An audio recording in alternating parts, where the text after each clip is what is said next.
Selamat pagi teman-teman. Kita akan lanjut lagi ke materi yang selanjutnya di halaman 24. Temanya alur transaksi. Jadi slide ini mempermudah untuk menjelaskan materi dan inti dari materinya kalian bisa baca halaman 24 sampai dengan 29. Jadi selama slide ini berjalan kalian wajib menyimaknya ya. Nah, alur transaksi yang dimaksud di sini adalah tahapan-tahapan atau kegiatan-kegiatan yang terjadi transaksi di dalam setiap transaksi. Transaksi ini intinya sih ada pertukaran ya.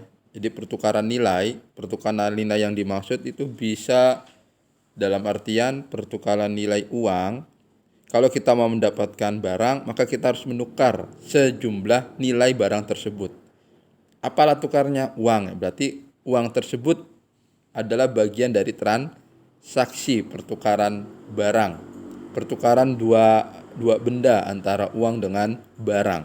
Jadi alur transaksi ini kegiatan yang ada pertukaran nilai, pertukaran dua nilai uang dengan nilai barang.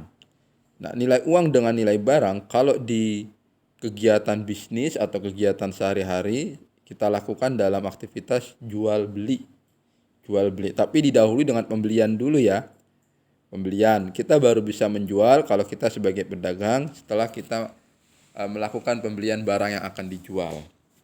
Ini maksud dari alur transaksi. Nah, alur transaksi yang pertama itu yang umum terjadi di kehidupan kita ya transaksi pembelian. Berarti di sini tahapan-tahapan dalam pembelian. Nah, tahapan-tahapan dalam pembelian di materi ini yang ada di perusahaan atau di usaha.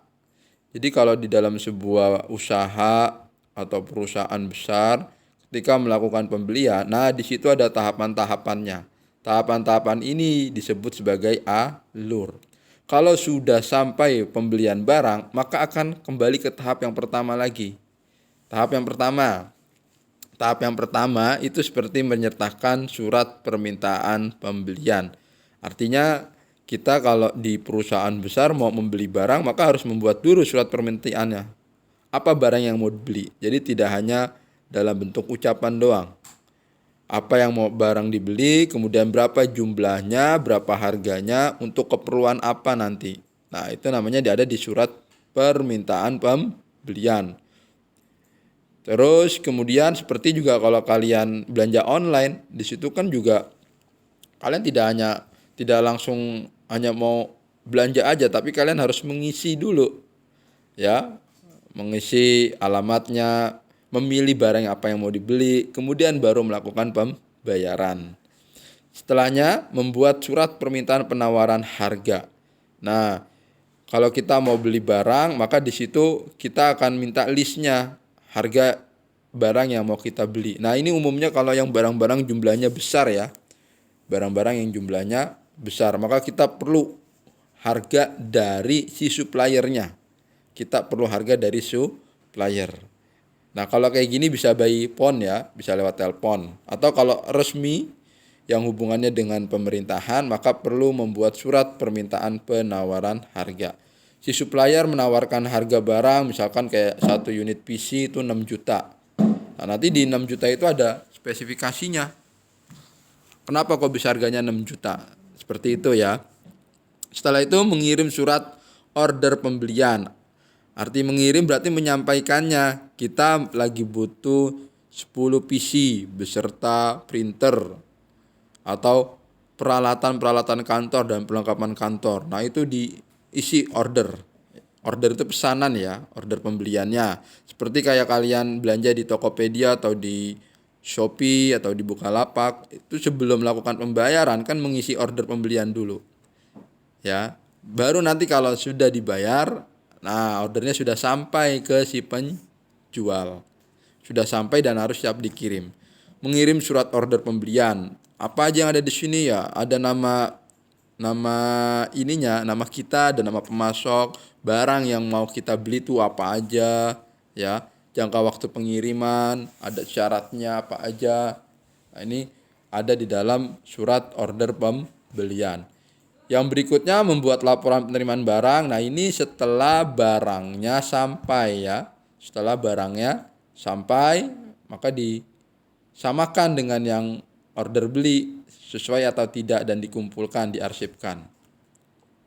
Membuat laporan barang penerimaan barang. Ini kalau jumlah barangnya banyak sekali, kalau jumlahnya satu satuan ya ini bisa diabaikan ya. Kalau kalian hanya membeli untuk keperluan sendiri maka tidak perlu laporan penerimaan barang. Tapi kalau untuk pertanggungjawaban maka perlu membuat laporan penerimaan barang.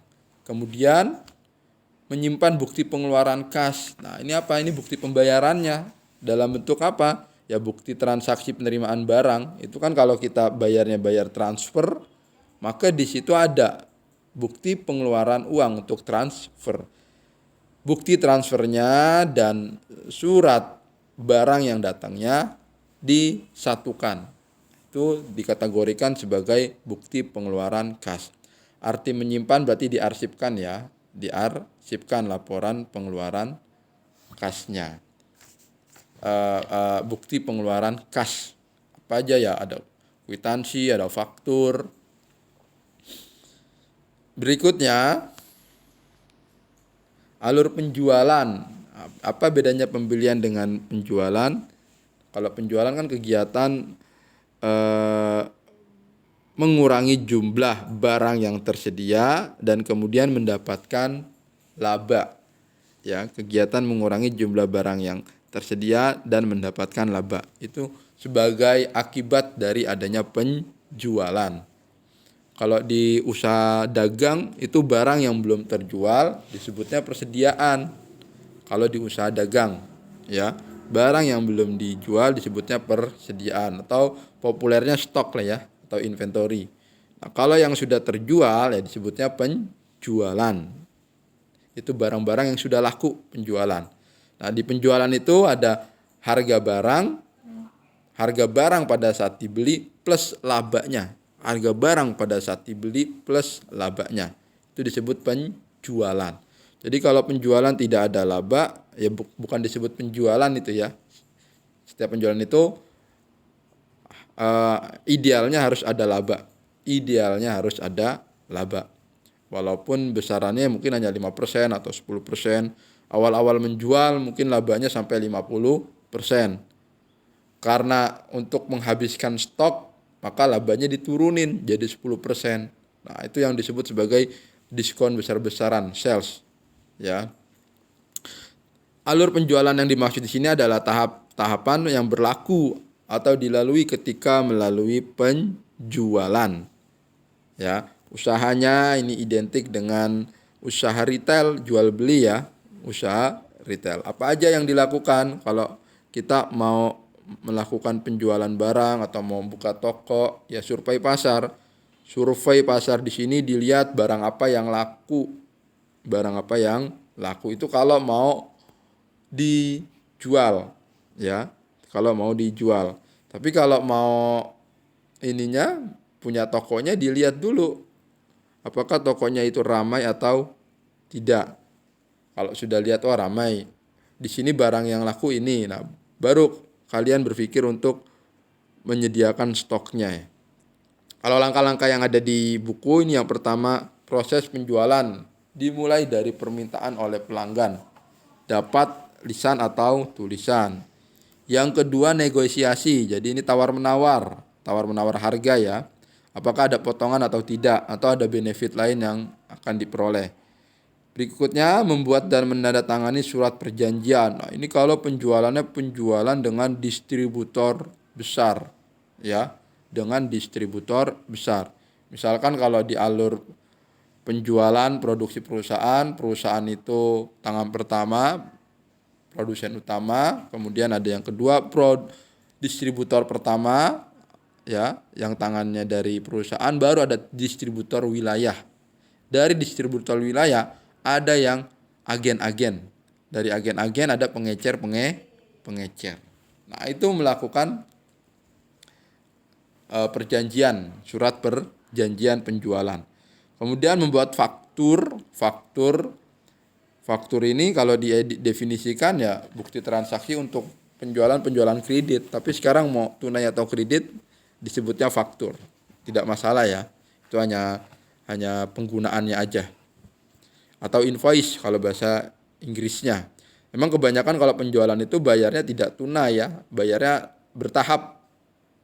Ambil di minggu ini, nanti akan dibayar di minggu kedua sampai minggu ketiga, habis hutangnya, ambil lagi, dibayar minggu berikutnya. Memeriksa barang yang dijual, ini kalau barangnya dalam bentuk kontainer, maka diperiksanya itu sampel ya. Tapi nanti kalau sampai ke gudang bisa diperiksa per bagian di stock of name itu. Menerima pembayaran, membuat bukti transaksi, dan mengirim barang yang dijual. Nah, di dalam kegiatan penjualan ini ada penjualan tunai dan penjualan kredit. Yang membedakan kalau penjualan tunai ini uangnya diterima. Tapi kalau kredit ya uangnya nanti tidak langsung dibayarkan. Pengelola order penjualan dengan tunai secara eceran pada toko atau supermarket. Kalau kalian tahu Naga itu kan retail ya. Retail yang bisa jadi barangnya itu barang titipan, konsinyasi. Ya, barang titipan atau barang yang Naga itu udah beli. Nah, biasanya kalau Naga itu udah beli barang yang laku di pasaran. Maka transaksinya transaksi penjualan tunai. Atau kalian belanja di marketplace, itu masuknya ke penjualan tunai. Atau disebut COD. COD pun itu juga penjualan tunai, karena pada saat barang nyampai dibayar. Ya, ada yang sifatnya eceran, ada yang sifatnya grosir. Grosir itu partai besar. Karton-karton kalau diistilahkan beli minyak ya. Jadi kalau yang kita di supermarket hanya 2 liter atau 1 liter. Tapi kalau di grosir bisa berkarton-karton. Itu penjualan tunai. Nah, ini kalau di supermarket besar manfaat banget ini. Inian penjualan tunai ya. Jadi misalkan mau menjelang lebaran, itu belinya sebelum lebaran. Nanti harganya bisa harga lebaran. Ya, maka kalau kalian lihat mau lebaran atau mau Natal itu Coca-Cola juga banyak. Nah, itu ada yang dilakukan dengan penjualan tunai atau penjualan kredit. Nah, itu kalau penjualan tunai atau kredit dilihat dari daya belinya. Kalau daya belinya tinggi, si retail tersebut berani melakukan penjualan tunai, ya, dengan harapan akan dapat laba besar. Berikutnya, alur penjualan kredit ini kegiatan yang pembayarannya tidak langsung dilakukan. Bisa menggunakan DP atau bisa dilakukan per periode. Alur penjualan kredit yang dimaksud, yang pertama itu kan ada proses penjualan dimulai dari permintaan pembeli. Ya, negosiasi tawar-menawar, menerima aplikasi kredit. Ya, aplikasi kredit. Nah, ini bisa dilakukan. Siapa ini yang melakukan? Kalau penjualan kredit, nah ini misalkan taksi ya. Bukan taksi, apa? Penjualan kredit itu seperti rumah KPR. Ya, tapi kalau KPR itu lain hal. KPR itu siapa? Developernya menjual rumahnya ke bank. Bank kemudian mengkreditkan ke konsumen. Tapi lebih tepatnya apa kalau penjualan kredit ini? Ya, penjualan kredit ya motor-motor yang di FIF itu ya. FIF, kemudian Adira. Itu bagian dari penjualan kredit. Penjualan kredit yang dimaksud adalah si FIF itu yang beli motornya dulu ke dealer, baru nanti orang yang ngambil motor ke FIF nyicil per bulan. Nah, itu dikategorikan penjualan kredit, ya. Lakukan survei terhadap calon pelanggan. Ini yang dilakukan kalau di FIF. Terus mendapatkan persetujuan kredit dari kepala bagian kredit. Apa penilaian biar orang bisa lolos kredit? Ya, pertama dilihat gajinya dulu. Gajinya harus bisa mencukupi. Pertama bayar cicilannya. Yang kedua mencukupi untuk hidup orang tersebut. atau si debitur. Ya, orang yang meminjam disebutnya debitur.